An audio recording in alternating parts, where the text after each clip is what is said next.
Hello, my wonderful people, viewers and subscribers all over the world. This is Okute Daily Talk bringing to you this early Wednesday morning, being the 14th day of December in the year 2022. If this is your first time of hearing my voice or your first time of viewing any of my content, endeavor to make it go viral and try to subscribe for more videos on the way. Turn on the notification button so that you'll be the first to be notified each time we go live or post something new on our channel. Without not taking much of our time, let's go straight into the business of the day. As the culture and tradition always be, we take the headlines first. After that, then we go straight into the news, the ones that is more, we can learn more wisdom from it and also know what is happening within us and around us. So let us go there. Please do not touch the dial, tighten your seatbelt and listen to me attentively as we move. Court orders police to pay Kanu supporter 50 million naira. Kanu condemns Southeast attacks. Bola Ahmed Tinubu not Lagos indigene, but they judge. Rivers, 6 arrested over policemen killings. Anambra man impregnates 13-year-old ward. Victim gives birth. What an abomination. 75-year-old man. Happening in our own eastern region. Bad governments have killed us. So please, my dear people, listen attentively. We are about to take off now. Grab your popcorn or whatever you can lay your hand on because we are flying on a very high altitude. Just tighten your seatbelt and give me your listening ear. Justice J.B. Abubakar of the Federal High Court in Abuja has ordered for the unconditional release of Mazi Solomon Onyebulu, one of the supporters of the leader of indigenous people of Biafra, Mazi Nnamdi Okechukwu Kanu. The court also awarded 50 million naira as compensatory and exemplary damages, according to the court judge. The lawyer to Kanu and IPOB Ifani Ejiofor said this in a statement he issued on Tuesday evening, accompanied by the certified true copy of the judgment.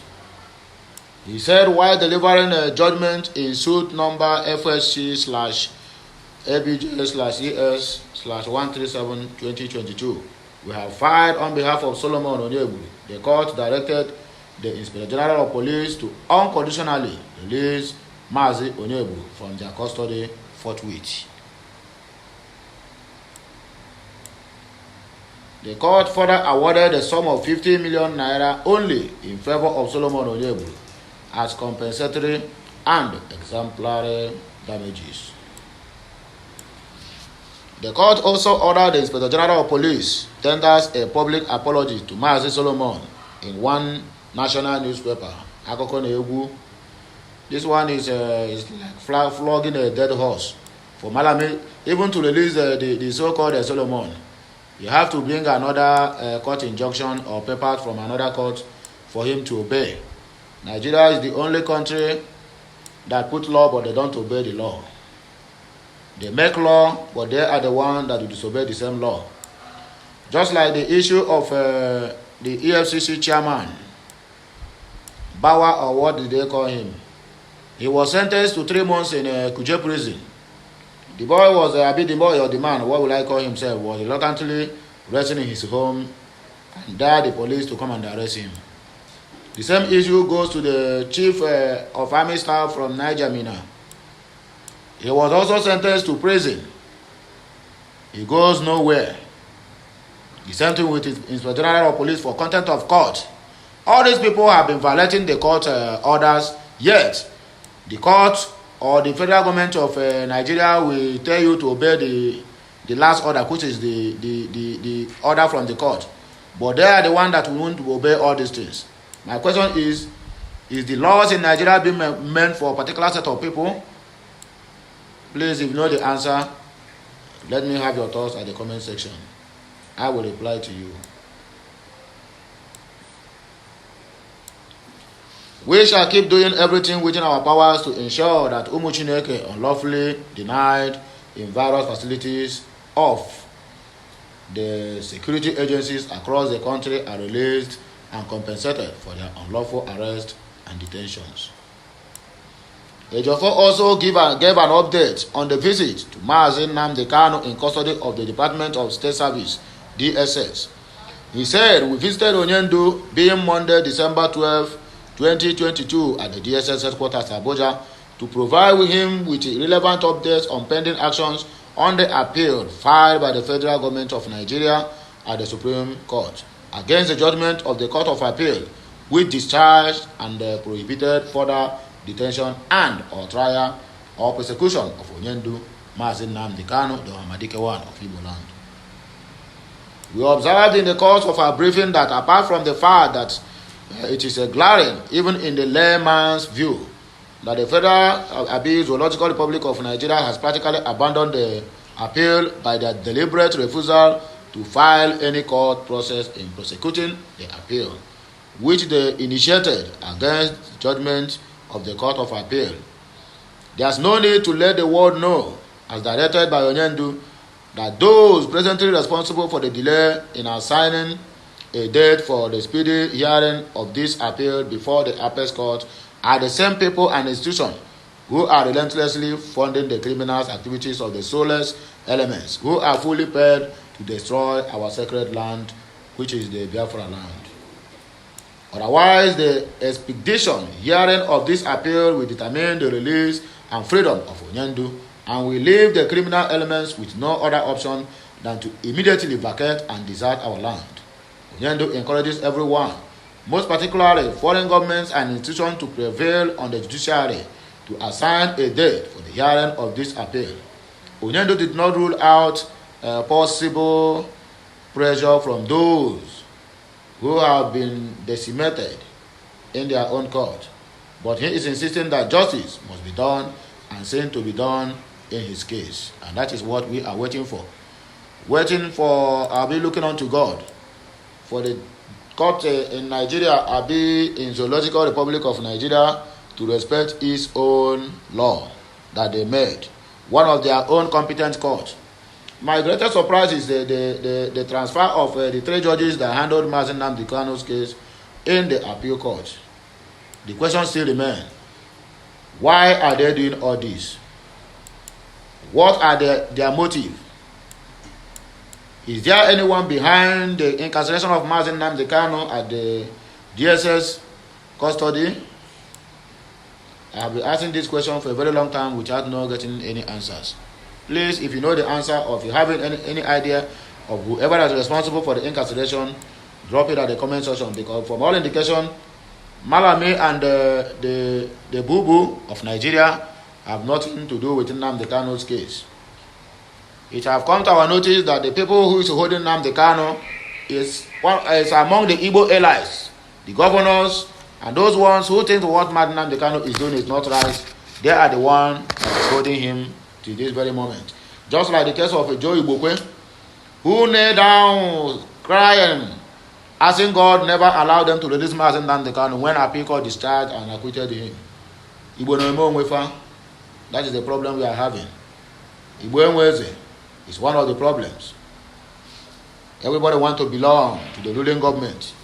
That is why they can sell their brother or anything for a penny, just to make sure that they see something to put inside their pocket. Stomach infrastructure that have been killing the Igbo race. Halfway go, atufuo nwanne. It can never be our portion again as we enter into the new year of 2023. Onyendu cited the instance where the court was expeditious in granting an order saying the execution of his judgment given by the same court, but made a volte face when it comes to giving equal speedy attention to the assignment of date in hearing of our appeal at the Apex Court. The fact there is this, from my own understanding, I don't know about you, Buhari want to hand Nnamdi over to the next government, to anyone that is going to succeed him, to let that person decide on what to do with Nnamdi Kanu. So all this delay, I don't know whether it's for good or for bad. But whatever one it is, our prayer is that may the Almighty Tukukeba see us through as we embark on this journey of looking for who will succeed Mamadu Bubu. In conclusion, Onyendu expressed firm confidence in the ability of his erudite legal team, ably led by the man of letters, our indefeatable Chief Mike Ozekome, the son, and our ability to beat the federal government of Nigeria to their own game again. Glory be to God. You must surely succeed. Onyendu appreciated millions of his followers for not letting him down, particularly on this directive that the purported sit-at-home ordered by the known enemies of our land, was never obeyed. Onyendu directed that the criminals who are still on rampage, ostensibly being funded by the enemies of his peaceful movement in their desperate bid to ensure that our land is completely destroyed, should be fished out from their hideouts, discreetly smoked them and out from their various hideouts, and deal with them according to the law. Onyendu roundly condemned the spate of wanton and mindless killings and destructions carried out by these criminal elements.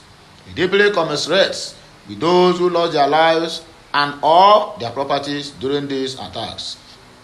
May Ezigbo Chineke be reminded once again of the pains Onyendu is daily being subjected to for the emancipation of his people. Do not forget in haste that these great servants of his people daily ingest over 10 tablets of drugs, which drugs yearly come from us and when needed. It's painful. Some days the DSS ignores his request and abandons him for days before coming back to him with the said medication. It is therefore incomprehensible that Onyendu's advice could be roundly flouted and or ignored by these elements who claim to be acting in his interest, which situation calls for in-depth scrutiny of these soulless beings with a view to determining whether Igbo blood actually runs in their veins. In conclusion, Onyendu remains profoundly grateful for your uncommon solidarity, love, and loyalty, even as it continues to urge you all to remain law-abiding as you have always demonstrated. That is the word from Mazi Onyendu Nnamdi Kanu, the Hamadike one of Igbo land. That is his title name. So know him by that name and you know peace.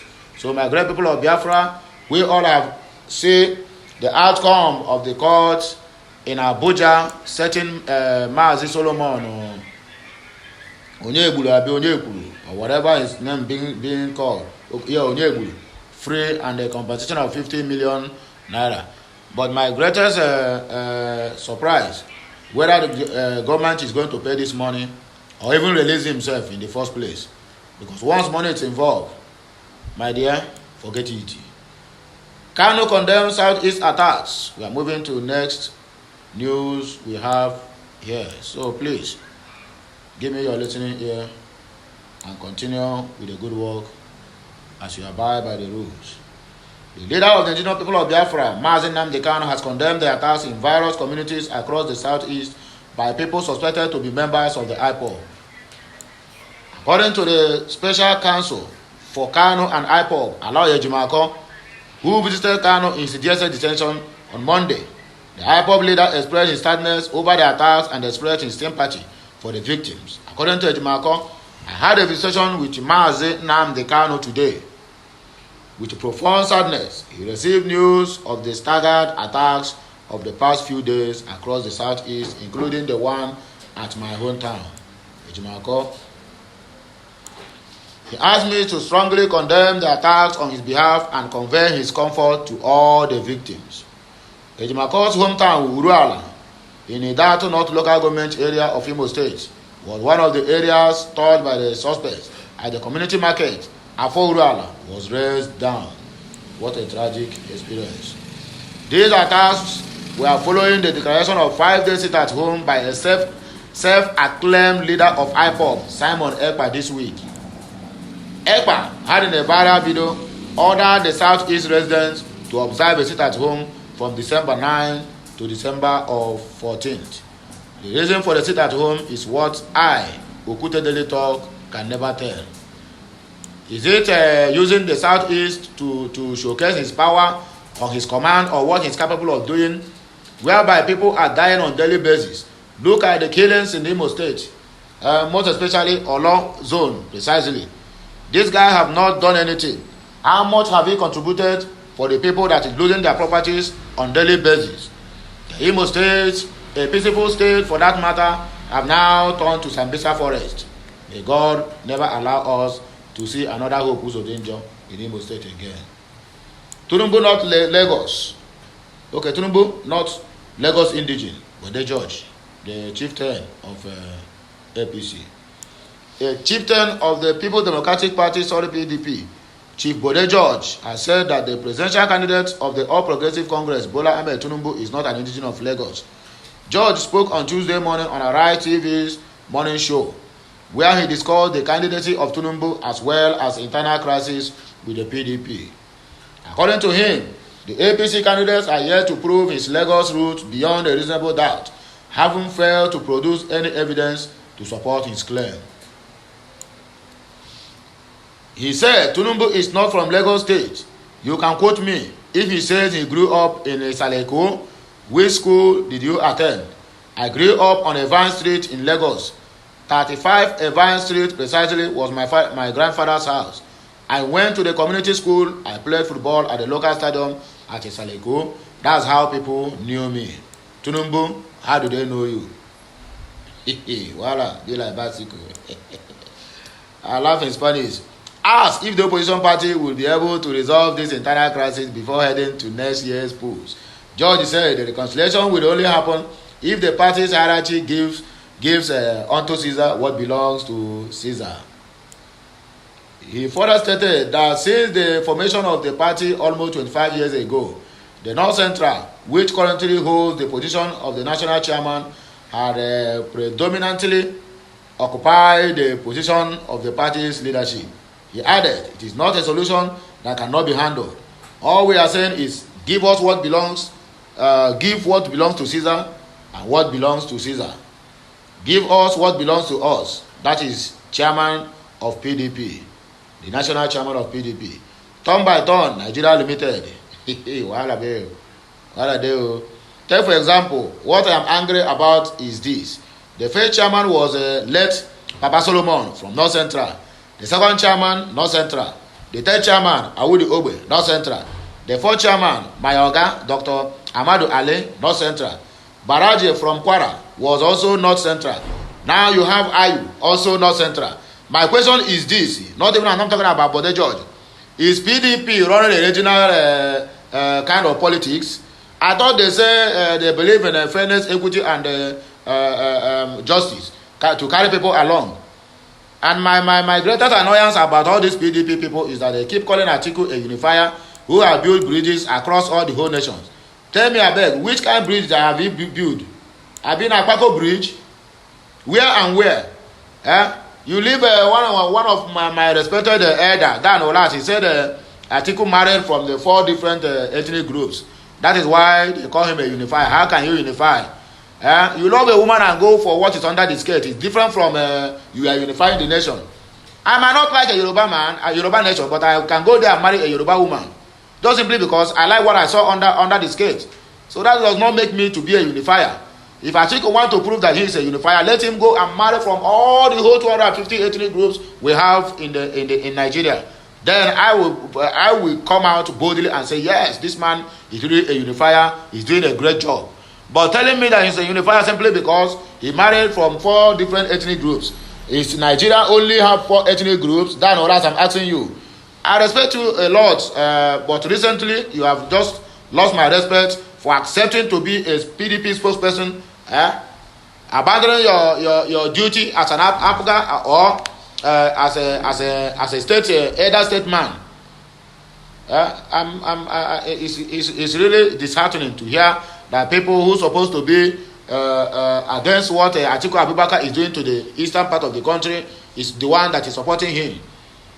Normally, this 2023 election is supposed to be a southeast or south-south to contest for this under PDP ticket. But when it's come to that, they refused and they said they have to throw it open. Upon that, they are not bothered. When this northern Fulani found out that Wike is going to take the ticket, they went there and do wuru under 30 seconds for the primary election to stand. Aminu Tamba, who is a very close friend to to Governor Yeson Wike betrayed him. What a word. Anyway, my people, we are moving forward, please. Don't go. I still have a lot on my basket here to give you. The Southwest has never enjoyed this position since the party started almost 25 years ago. What is our crime? If you are telling us you want to rule this country, you have to wave all the tribes and all the people together. That is the major problem. And unless that is resolved, I will not vote for our candidate. That is from Elder Statesman, Bode George speaking. In Rivers State, 6 people have been arrested in connection with the killing of policemen in that state. The Rivers State Police Command has said 6 persons have been arrested in connection with the killing of 3 policemen in Rumokoro, Obiakpo local government area of Rivers State. The Commissioner of Police, Okon Effiong, disclosed this when the Rivers State Executive of the Nigerian Union of Journalists, led by its chairman, Job Stanley, paid him a courtesy visit at his office in Port Harcourt. Recall that the government had 3 weeks ago intercepted the healers while on the Rumokoro flyover conveying the managing director of an oil and gas company based in Port Harcourt. Some staff members shot and killed 3 policemen, guarding them. They afterwards insulated the MD and whisked him to an unknown destination, though he had since been released. How much did he pay? That is the question. Because all these our security operatives, you people keep on coming to the social media, giving us a wrong arithmetic of what have happened, or giving us a wrong impression that you people have defeated Boko Haram. Just like the news I read yesterday, or I have on my channel, I saw one where they are giving us audio of how many people they have killed with airstrike in Kaduna, Gombe, and what other, Bauchi. Well, at the end of the day, that same yesterday, there was a wedding going on in Abuja, our federal capital territory. Terrorists stormed that wedding and kidnapped about 16 people from there and left. I keep saying this. That's exactly what they did last time in Zamfara. They came out and said, oh, all the whole Boko Haram in Zamfara have been defeated. They got angry, went to one community, almost nearly killed the people, if not that intervention of some vigilante. They shoot almost 19 people dead. How can you come out and be telling us that Boko Haram have been defeated? Yet, this one just simply because you are using people's life and property to play politics. In Nigeria, that is the only place this thing can happen. And when those people get angry, they will begin to shoot at people directly with live ammunition. I don't know how we will get to this point. And I don't know who is going to save us from where we are at this very, very, very, very point. Because Nigeria is at the point of land crashing if nothing is being done quickly. A sick country and a sick president, where are we going to? Nowhere. They have been left out behind, just like our Mumu friend. What did they call him? Atari Dokubo. He said they have left you behind. Yeah, our mood on too much. We really need to act fast before things get more worse. Because if this present condition of Nigeria is handed over to another sick president, which is Agbado, my dear, everybody should just go. Just find your this thing, either your ID card, whatever you can lay your hand in. Just depart that country, because what you are going to see from what I'm noticing now, Nigeria will become another hellfire coming 2023 if they make another mistake again of giving it to a very sick president. Not even giving it to a sick president, an arrogant one at that. Somebody who have not assumed office is now dedicating questions to he said teamship or team what kind of that English he used in Chatham House. He said he believed in teamship. Just like somebody going to look for a work. You go to an office, and when they call you for interview, you need to answer question by your own self. You start to dedicate question to your friend that accompany you there. Meanwhile, say that nobody will accompany you when you're going to do an interview, unless you follow interviewer who come there to do the same thing. When they ask you a question, you say, okay, Mwabiko, tell them that I will do well in this my work, which is very, very bad. Nonsense. CP Effiong said since the sad incident, policemen have sprayed their dragnet to ensure the suspects were apprehended. That is in Port Harcourt. He also disclosed that suspects had been arrested in connection with the abduction of 2 women, including a pharmacist at Aparalink Road along Mbaba near Port Harcourt. He said, within this period, there is good news. The people who killed the 3 policemen and abducted a man in Rumokoro, I think it was an 8-man gang, 6 of them have been arrested, while 2 is still at large. We will have a press conference to show you what we have. Then we will now take you to see them with your eyes. We are not interested in media trial. But we are doing our best, and we hope and believe that our best will be good enough for us. Okon warned politicians to leave the police out of politics, even as he debunked claims by the chairman of the People's Democratic Party Presidential Campaign Council in Rivers State, Senator Lee Maeba, that he did not respond to a distress call when his residence in GRA Phase 3, Port Harcourt, was attacked by suspected thugs last Thursday. He said, I think I was in an operation in Bodo, Gokana local government, and I didn't see his call because my phone was in the car. But when I received a call later on that report, I quickly mobilized my men, and he, Maeba, sent me a message thanking me for my prompt response. I don't know what has informed that, but I feel strongly that people should not use the police as a pawn in a chess game.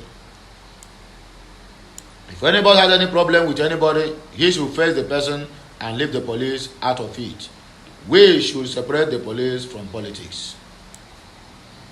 Earlier, the state NUG chairman appealed to the CP to provide security for journalists in the state during the forthcoming elections, saying they are providing essential services like the police. You, Okon, have been posted to the state at a very critical time because of the elections that are coming. In the past, journalists have been harassed while covering elections and reporting what is happening. We appeal to you to educate your men not to see journalists as enemies, but partners in progress, he said. Stanley said the union was working hard to tackle the issues of quacks in journalism as observed by the CP, saying a committee was in place to fish out those giving bad name to the professions, according to the CP Okon of Port Harcourt branch.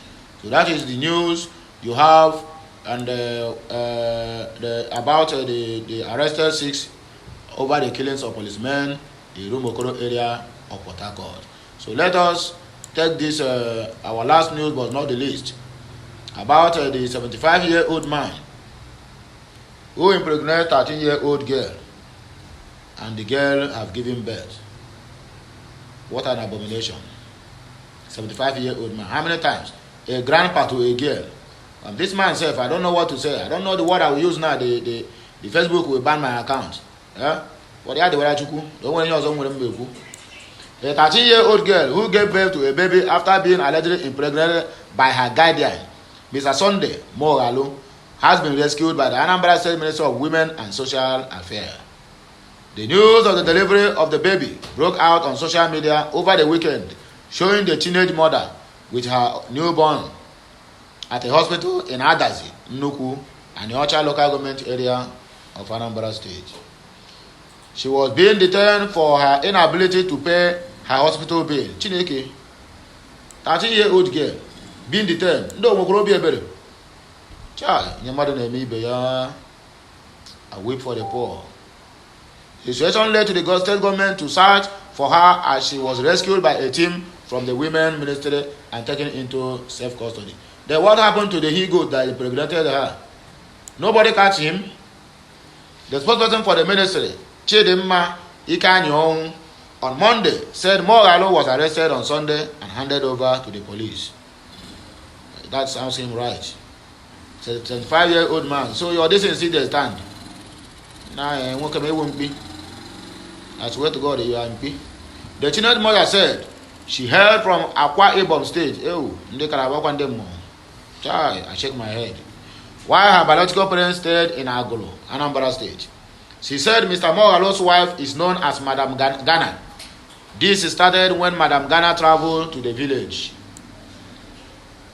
I am not the only one involved. There is another girl who is 7 years old. Mr. Mogalo used to sleep with her too. 7 years old. The Muslim Mogalo sleep with 13 years and 7 years old. And very soon now, that 7 years old now will conceive. Oh, this man are really this man need to be incarcerated for life. This started when I began to see my menstruation and he started forcing me to sleep with him. I once told Madam Ghana about it and she cautioned her husband. But when it continued, I could not do much any longer. Then you run out of the house now. I cannot do much any longer. The State Commissioner for Women and Children's Welfare, Ms. Ife Obinabo, revealed that the culprit will soon be charged to court. She said, if the suspect is claiming that he is not responsible, we will continue to pray until we find whoever is responsible. Simple as ABCD. Go and do DNA. Simple as that. There's no two ways about that. The reality of the matter is that someone slept with the girl and put her in the family way, and that is totally wrong. So whoever it is must be brought to book, and this government is committed to doing that. The suspect Mogalo said he was responsible for the pregnancy. The 75-year-old explained that he was only playing with the victim and never intended to impregnate her. Okay, you're playing. Child, play master. Ado, Messi, Abi Cristiano Ronaldo, player. I salute you. 75-year-old praying with your great grandchildren. And this man, what suit you now, sir? Just go and come out at your something so that he will not go and put you into trouble next time. The state police spokesperson DSP Tochukwu Ikenga said investigation were going.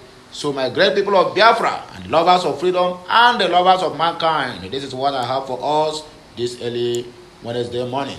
I be Thursday itself. Which day be this? I'm not conversant with you. Okay, today is Wednesday, right? So my people, if you are not subscribed, once again, I am pleading with you, try as much as possible to help this channel grow it, and I will be fully indebted to all my fans and those ones who are trying in one way or the other to make sure that this is a reality. At least this ministry is moving to the permanent site. Without you, there will be no Okute Ventures. And anyway, you come across any Okute Ventures TV or channel, please endeavor to subscribe, like, and share any content you wish to. It's not by force. Just do it as you are helping a brother. And as you are helping the brother, may the Almighty Chukwuka also help you in all your endeavors. Whatever you lay your hand, it shall prosper. So my good people, we are signing out from this very broadcast. Until you hear my voice again, I still remain your one and only Okute Daily Talk, where we speak to you the undiluted truth about the sycophants and about the never-do-well politicians who have bent to destroying this country, but they will destroy before our country. That is all I have to tell us at this very morning. Have a nice day, and may the Almighty God bless us all. Amen.